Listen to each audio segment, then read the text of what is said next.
행복한 경상중앙교회 샬롬 청년부에 오신 여러분들을 환영합니다. 오늘 하루도 하나님께서 주시는 은혜와 평강이 충만하기를 소망합니다. 제가 먼저 복된 소식을 한 가지 전하도록 하겠습니다. 오늘 설교가 조금 짧을 수도 있습니다.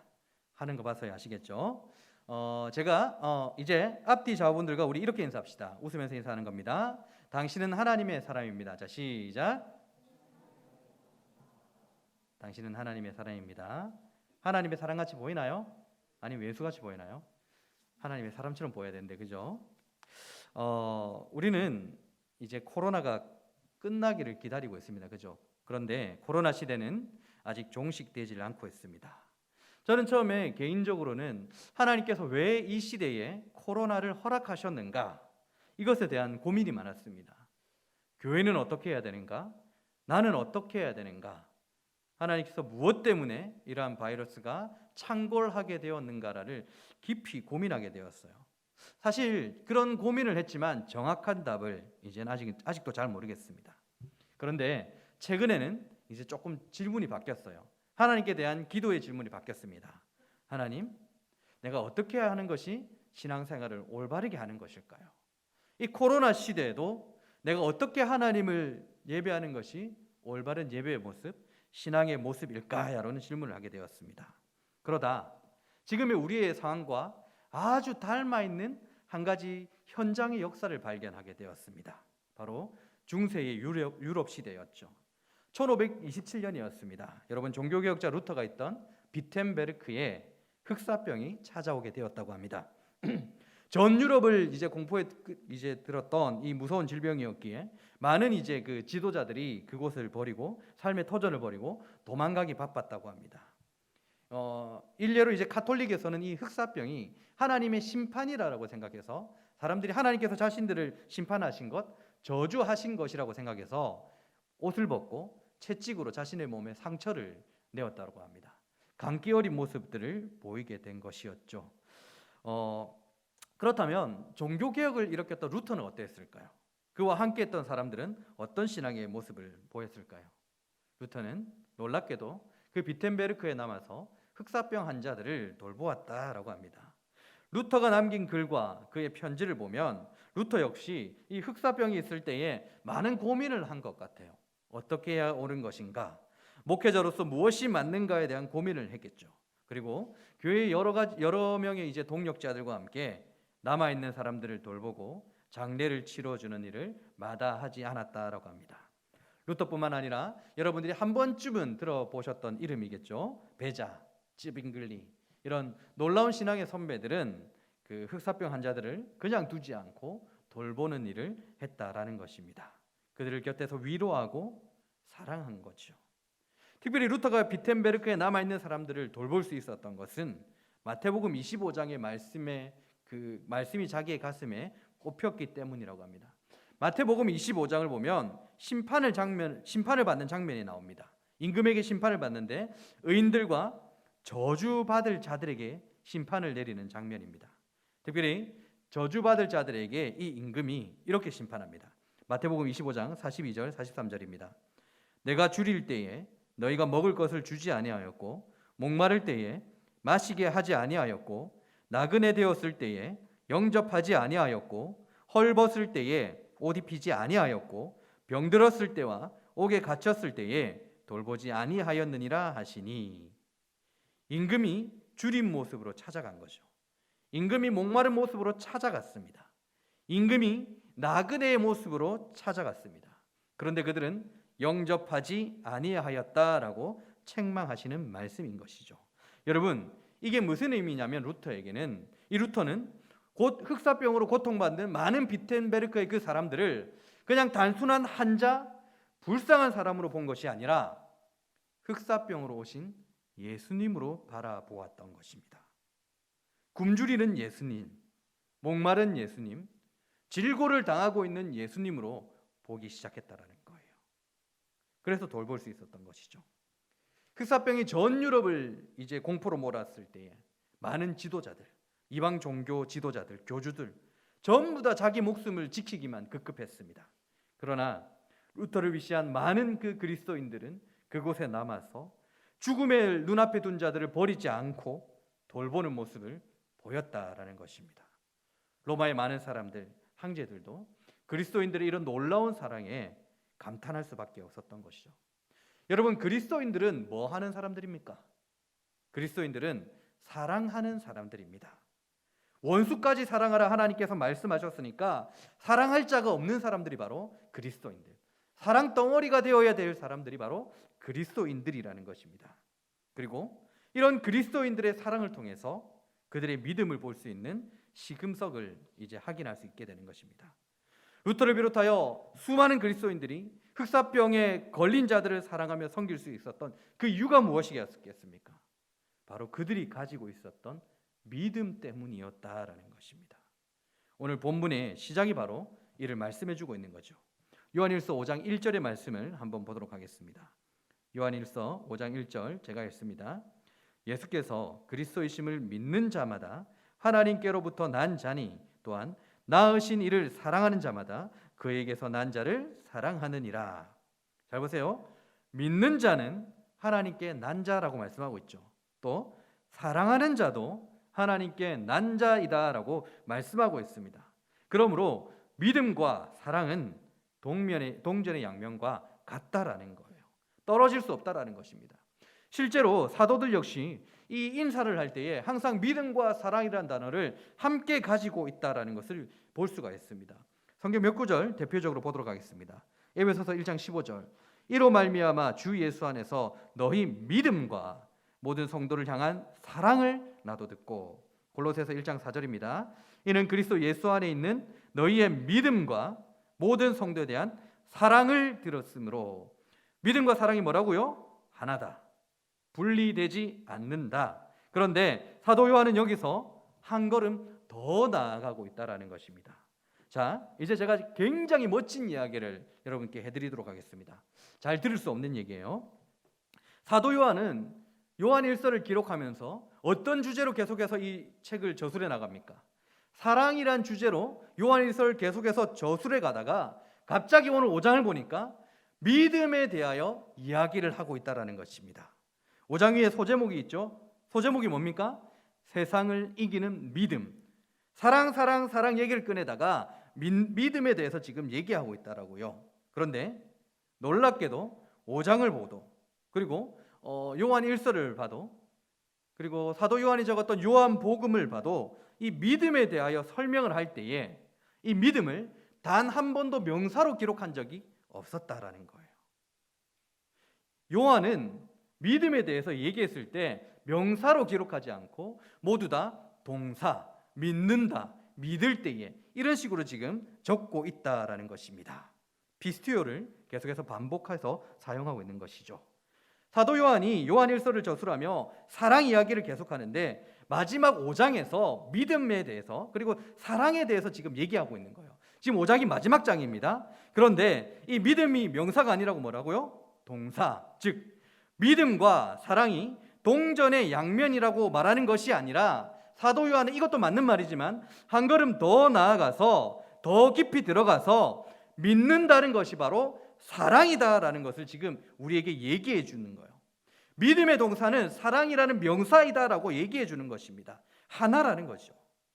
사도 요한은 믿음의 열매인 사랑으로 요한일서를 마지막 장으로 장식하고 있는 거예요. 피날레를 날리고 있는 것입니다. 5장 2절입니다. 우리가 하나님을 사랑하고 그의 계명을 지킬 때에 이로써 우리가 하나님의 자녀를 사랑하는 줄을 아느니라. 아멘. 여러분, 성경에서 계명을 지킨다라는 것은 어떤 것을 말합니까? 믿는다는 동사를 얘기하는 거예요. 그러므로 믿을 때에 사랑하는 줄을 안다라고 지금 말씀하고 계시는 것이죠. 믿는다라는 것의 결국은 사랑이라는 것입니다. 그러므로 내가 예수를 믿을 때에 가장 큰 계명, 하나님을 사랑하고 이웃을 사랑할 수 있는 거예요. 내가 믿을 때에 사랑할 수 있게 되는 것입니다. 여러분, 루터를 비롯한 수많은 그리스도인들이 흑사병이란 두려움을 이겨내고 죽어가는 자들을 돌보았던 사랑을 베풀을 수 있었던 것은 바로 그들이 예수님을 믿는 자들이었기 때문이라는 것입니다. 로마서 5장 1절과 2절입니다. 그러므로 우리가 믿음으로 의롭다 하심을 받았으니 우리 주 예수 그리스도로 말미암아 하나님과 화평을 누리자. 또한 그로 말미암아 우리가 믿음으로 서 있는 이 은혜에 들어감을 얻었으며 하나님의 영광을 바라고 즐거워하느니라. 아멘. 로마서 5장 1절과 2절에서 믿음이란 의롭게 하시는 것, 은혜에 들어감을 얻는 것이라고 표현하고 있죠. 여러분, 이 부분에서 남포교회를 담임하시고 합신대 신학대학원 교리 교수로 계셨던 박영석 목사님께서 이 부분은 단순한 믿음에 관한 구원, 이 믿음으로 구원을 받는다, 이 단순한 내용이 아니라고 얘기하고 있습니다. 로마서의 전체적인 문맥을 살펴보며 이 구절을 해석하게 되는데, 이것은 내가 원래 속해 있던 영역에서 다른 영역으로 옮겨가는 것을 지금 얘기해 주고 있는 것이라고 해석을 하고 있어요. 그러므로 불신자는 세상에 속하였기 때문에 세상을 위해서 살아가고, 신자는 영역이 바뀌어서 하나님 나라에 속하였기 때문에 하나님을 위해서 살아가는데, 하나님을 위해서 살아가는 것이라는 것이 바로 사랑이라는 것입니다. 고린도전서 16장 14절, 너희 모든 일을 사랑으로 행하라. 모든 일을 사랑으로 행하라. 이유가 무엇입니까? 영역이 바뀌었기 때문입니다. 여러분, 그러니까 믿음이라는 것은 우리가 속한 영역이 바뀐 것을 얘기하는 거예요. 그 영역이 어디라고요? 하나님의 나라. 내가 이전에는 세상이 살고 있었는데, 내가 예수를 믿을 때는 세상이 아니라 하나님의 나라를 살아가는 것입니다. 죽을 때만 하나님 나라 가는 것이 아니라 지금 우리가 발 딛고 있는 이 땅에서도 우리는 하나님의 나라를 살아가는 사람들이라는 거예요. 그리고 그 하나님의 나라를 살아가는 사람들의 특징이 뭐라고요? 바로 사랑이라는 것입니다. 그렇다면 저와 여러분들이 구원을 받은 자라면, 다시 말해서 예수님을 믿는 자들이라면 우리의 삶에서 무엇이 나타나야 되겠습니까? 바로 사랑이 나타나야 된다는 것입니다. 믿는다의 결국 끝이 바로 사랑이라는 것을 지금 오늘 처음부터 지금까지 제가 지금 계속해서 끌고 오는 내용인 것이죠. 자, 요한은 믿음의 결국인 사랑을 설명하며 믿는다는 것이 무엇인지에 대해서, 이제는 그 믿음의 내용에 대해서 다시 한번 설명해 주고 있는데, 왜 이 믿음의 내용에 대해서 또다시 얘기를 하지? 앞에 나왔던 내용과 거의 비슷한데 이런 의문이 들 수 있습니다. 그러나 이 믿음의 내용을 하나하나 살펴보면 거기서 커다란 물줄기가 있다는 것을 보게 돼요. 아주 놀라운 내용이 숨겨져 있습니다. 자, 믿음의 내용 다시 한번 설명합니다. 왜냐하면 이 믿음의 내용 때문에 사랑하기 때문인데, 이 독특한 사도 요한의 방법을 한번 보도록 하겠습니다. 5절과 6절입니다. 예수께서 하나님의 아들이심을 믿는 자가 아니면 세상을 이기는 자는 누구냐? 이는 물과 피로 임하신 이시니 곧 예수 그리스도시라. 물로만 아니요 물과 피로 임하셨고 증언하는 이는 성령이시니 성령은 진리니라. 여러분, 믿음의 내용이 뭐라고요? 믿음의 내용이 뭡니까? 예수님이라는 거예요. 예수님이 하나님의 아들인 게 바로 믿음의 내용, 우리가 믿고 있는 믿음의 내용이라는 것입니다. 여러분, 예수님은 하나님의 아들이 맞으시죠? 그죠? 그런데 6절을 보니까 하나님의 아들이신 예수님께서 어떻게 임하셨다고 합니까? 물과 피로 임하셨다라고 얘기하고 있습니다. 조금 가벼운 주석이나 해석을 보면 예수님께서 물과 피로 임하셨다라는 것은 십자가에 못 박혀 돌아가실 때를 상징한다라고 얘기하고 있어요. 당시에 예수님께서 죽으셨을 때 로마 군인이 진짜 죽었는지 옆구리에 창으로 찔러보지 않았습니까? 그때 물과 피가 흘렀다라고 하는데 그때 상황을 상징하고 있다라고 해석해요. 그런데 조금 가벼운 해석입니다. 아시겠죠? 그건 조금 가벼운 해석입니다. 그리고 어떤 이들은 어거스틴을 비롯해서 어떤 이들은 이게 성만찬을 의미하고 있다, 물과 피는 성만찬을 의미하고 있다라는데 그것도 별로 요즘은 지지받지 못하고 있습니다. 물론 틀린 해석은 아니지만 가벼운 해석이라는 것이죠. 이 부분은 조금 더 깊게, 조금 더 넓게 해석을 해야 되는 것입니다. 왜냐하면 우리의 믿음의 내용이 무엇인지, 그러니까 예수님을 믿는다고 하는데 어떤 예수님을 믿고 있는지에 대해서 다뤄주는 내용이기 때문입니다. 자, 먼저 물과 피로 임하셨다 해서 물이 의미하는 바가 무엇일까요? 여러분, 예수님께서 공생의 사역을 시작하셨을 때 첫 번째 어떤 일이 일어났습니까? 어떤 일을 하셨죠? 요단강에 가서 세례 요한에게 물로 세례를 받는 일이 있었습니다. 마가복음 1장입니다. 그때 예수께서 갈릴리 나사렛으로부터 와서 요단강에서 요한에게 세례를 받으시고 곧 물에서 올라오실새 하늘이 갈라짐과 성령이 비둘기같이 자기에게 내려오심을 보시더니 하늘로부터 소리가 나기를 너는 내 사랑하는 아들이라 내가 너를 기뻐하노라 하시니라. 요단강에서 물로 세례를 받으셨을 때에 예수님이 오심의 선포가 시작되었다라는 것입니다. 하나님의 아들이신 예수님께서 세상에 드러나기 위한 시작점인 것이죠. 하나님 아버지께서도 이를 증거하십니다. 하나님의 사랑하시는 아들이시며 기뻐하는 자라라고 말씀하시는 것이죠. 그러므로 물로 임했다라는 뜻의 내용은 하나님의 아들이신 예수님께서 이제 공생의 사역을 시작하셨다, 이에 대한 의미가 있는 것입니다. 하나님의 아들이란 점과 사역이 시작하는데 그때에 여기에 강조점이 있는 것이죠. 그런데 이제 5장 6절을 보니까 물로만 임하신 것이 아니라 피로도 임했다라고 합니다. 피로도 6절에서 가장 강조점이 있는 부분이 바로 이 피죠. 피로 임하셨다, 이 말은 우리의 죄를 위해서 희생제물이 되셨다라는 뜻입니다. 히브리서 9장 12절입니다. 염소와 송아지의 피로 하지 아니하고 오직 자기의 피로 영원한 속죄를 이루사 단번에 성소에 들어가셨느니라. 에베소서 1장 7절입니다. 우리는 그리스도 안에서 그의 은혜의 풍성함을 따라 그의 피로 말미암아 속량 곧 제사함을 받았느니라.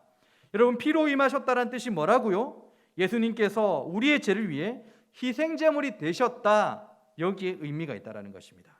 그러므로 예수님께서 물과 피로 임하셨다라는 말씀의 뜻은 하나님의 아들이신 예수님께서 이 땅에서 일을 하셨는데 그 일이라는 것은 우리의 죄를 대속하셨다라는, 그 일을 하셨다라는 의미가 있게 되는 것입니다.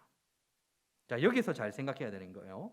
여러분, 사도 요한이 사랑에 대하여 이야기를 하다가 왜 갑자기 믿음의 내용에 대해서 이야기를 할까요?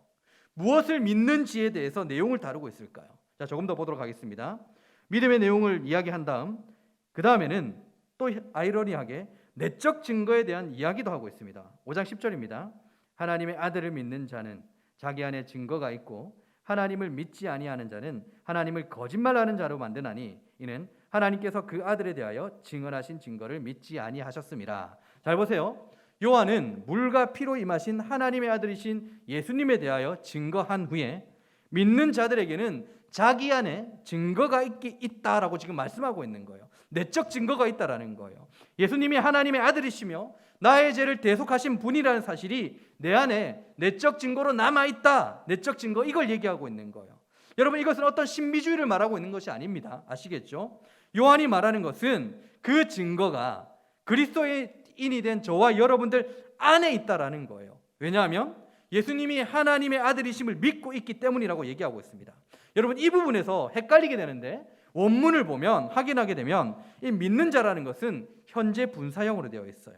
그 믿음이 꺾이지 않고 영원히 지속된다라고 얘기하고 있다라는 것입니다. 그래서 데이비드 잭맨이란 분이 이런 말을 해요. 여기서 요한이 뜻하는 바는 그리스도께서 말씀하시는 바를 단순히 믿는 차원을 의미하는 것이 아니라 그 이상의 의미, 다시 말해서 그것을 이해하고 심지어 받아들인다는 의미를 갖는다는 것이다. 자, 정리를 하면 예수님께서 하나님의 아들이심을 믿는다는 것은 단순히 이심을 단순히 믿는 것이 아니라 그것을 이해하고 받아들인다. 우리가 믿는다라는 것은 단순히 믿는 것이 아니라 그것을 이해하고 받아들인다는 것인데 그 이유는 내 안에 내적 증거가 있기 때문이다라는 뜻입니다. 요한이 믿음의 결국이 사랑에 대해서 얘기를 하다가 사도 요한이 믿음의 내용에 대해서 다시 한번 점검한다고 말씀을 드리고 이를 사도 요한이 독특한 방법으로 지금 얘기하고 있는 거예요. 여러분 잘 보세요. 사도 요한이 지금 무엇을 말하려고 하고 있는 걸까요? 조금 어렵게 느껴지는데 요한일서 마지막 5장을 얘기하면서 이 요한이 마지막으로 어떤 피날레를 울리려고 지금 이 믿음의 내용까지 지금 끌어다 쓰고 있을까요? 먼저는 예수 그리스도에 대한 믿음의 내용에 대해서 서술하고 있죠. 그리고 그 믿음의 내용들이 내 안에 자기 확신으로 자리 잡게 됩니다. 그런데 이게 어떤 상태다? 박영수 목사님의 말로는 삶의 영역이 바뀐 상태이다. 쉬운 말로, 우리말로 하나님의 백성이 되었다. 하나님의 자녀가 되었다. 이 땅에서도. 그런데 이것을 누가 증명하고 있느냐? 지금 이게 중요한 거예요. 사도 요한이 말하고자 하는 게 이겁니다. 이걸 누가 증언하고 있다는 것이냐라는 것이죠. 누가 증언합니까? 성령이시라는 겁니다. 요한복음 15장 26절입니다.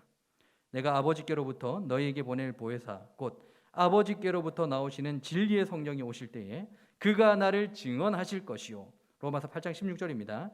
성령이 친히 우리의 영과 더불어 우리가 하나님의 자녀인 것을 증언하시나니. 그러므로 우리의 믿음을 도와주는 웨스트민스터 신앙 고백에도 이런 말이 있습니다.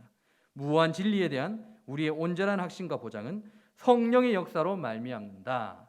성령의 역사라는 거예요. 자, 가장 중요한 거 이제 마지막으로 설명드립니다. 여러분, 이게 무슨 말이냐면 성령이 충만해야 믿음의 열매가 맺힌다는 것을 얘기하고 있어요.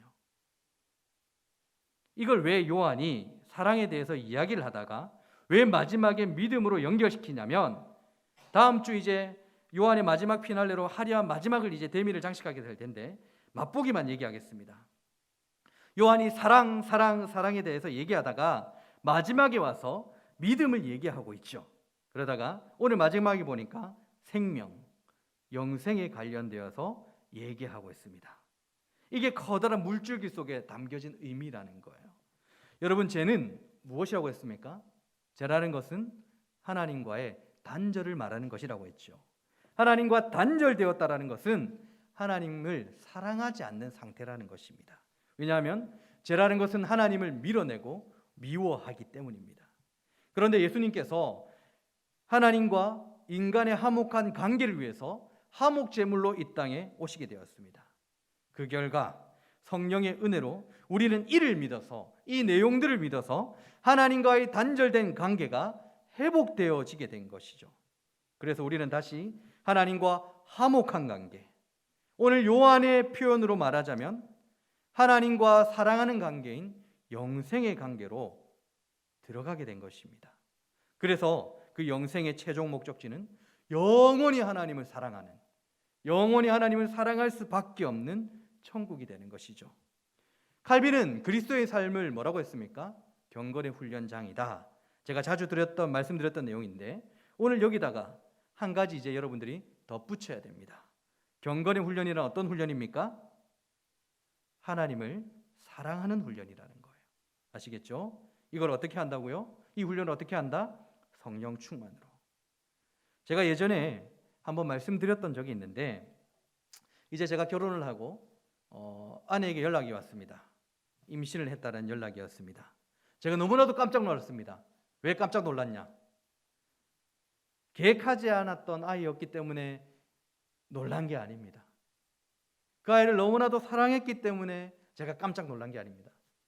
제가 깜짝 놀란 이유는 뭐냐? 그 이야기를 듣고도 제가 기쁘지 않았기 때문입니다.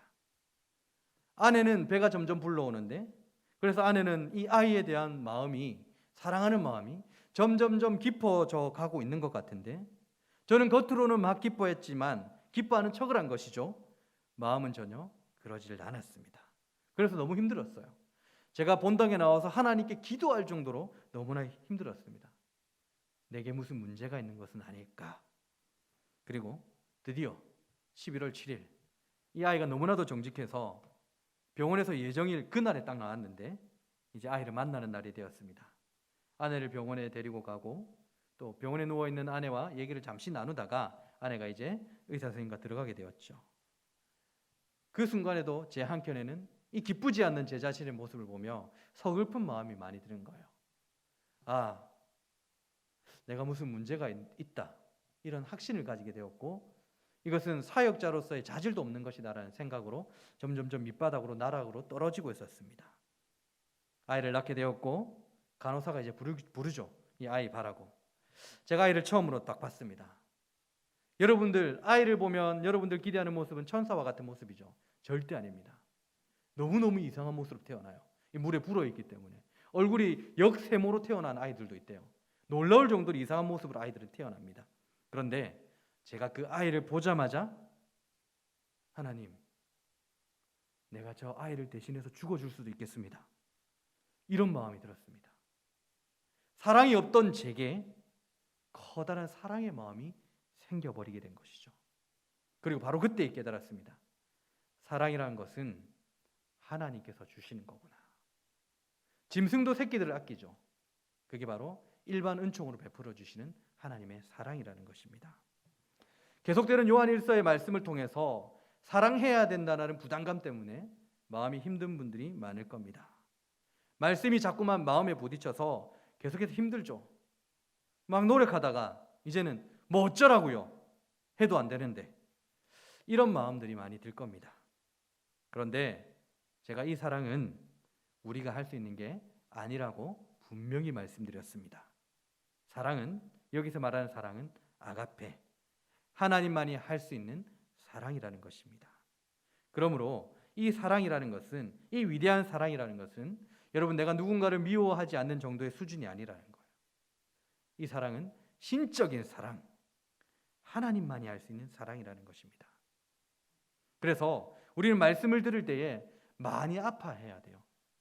사랑하는 자신의 모습을 보면서 방바닥을 막 뒹굴뒹굴 구를 정도로 많이 아파해야 됩니다. 그렇게 자신의 실존을 마주해야 된다는 거예요. 내가 아무리 해도 안 되는구나. 이 상태까지 여러분들이 내려가야 돼요. 내가 발버둥을 치고 이빨을 깍 mel구고 노력해도 정말 안 되는구나. 내가 저 왼수를 사랑할 수 없구나. 이 상태까지 내려가야 됩니다. 그리고 그 상태에서 어떤 고백을 하게 되죠? 하나님, 나 좀 도와주세요. 바로 이 순간에 하나님의 은혜는 시작된다라는 것입니다. 성령의 충만함을 허락하기 시작하시는 것이죠. 그때 비로소 하나님께 일하시기 시작하시는 겁니다. 한 주간도 오늘 말씀을 기억하며 여러분 열심히 기도하시기 바랍니다. 나의 비참함을 깨닫고 하나님의 도우심을 구하며 성령의 충만함을 위해서 열심히 기도하시기 바랍니다. 한 주간이 아니겠죠? 평생을 우리는 그렇게 자신을 부인하는, 나 자신의 생각과 마음과 가치관을 스스로 죽이고 하나님의 도우심을 구하는 성령 충만, 즉 성령님의 다스림, 이를 위해서 기도해야 될 것입니다. 낙타의 무릎으로 하나님과의 깊은 사랑의 관계, 그 사귐의 관계를 성령 충만함으로 누릴 수 있는 우리 샬롬 청년부가 될 수 있기를 우리 주님의 이름으로 축원합니다.